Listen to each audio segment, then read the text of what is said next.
What is good, fam? So we're back with another video. Recap of what we did on the last video is we fixed a crack on the rear bumper and we tried to line up the front bumper of the EK Coupe because we were having a big gap underneath the headlights.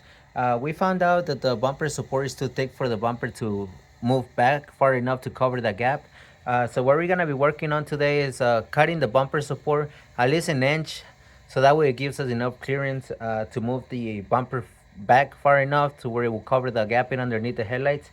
So basically the plan is to cut the front face of the bumper support and then cut about an inch back, so that way we can still use the front face to weld it back on here and still have the OEM extraction on here.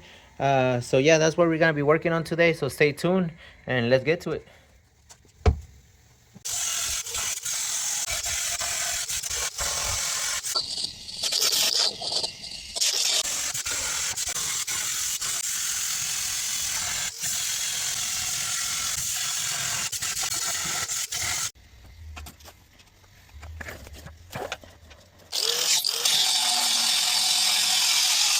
So we just took off the front face, the front plate from the bumper support.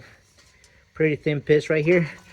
And now what I'm gonna do, there's this other line right back here. I'd like to say it's probably about an inch. I'm gonna follow the line all the way through so we can get rid of this inch and a half. And then I'm gonna tack weld the other one back on here, so that way we only have about 2 inches maybe of thickness on the bumper bar.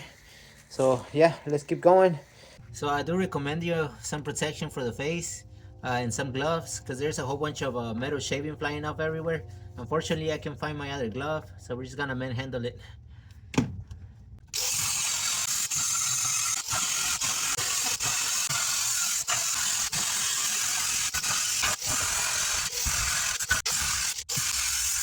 Alright, fam, so we cut the couple inches of the front bumper support.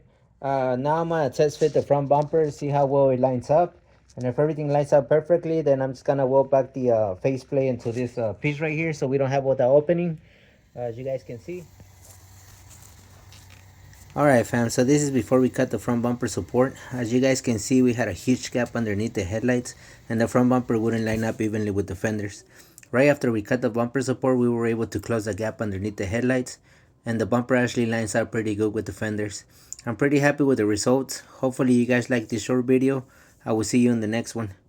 Peace.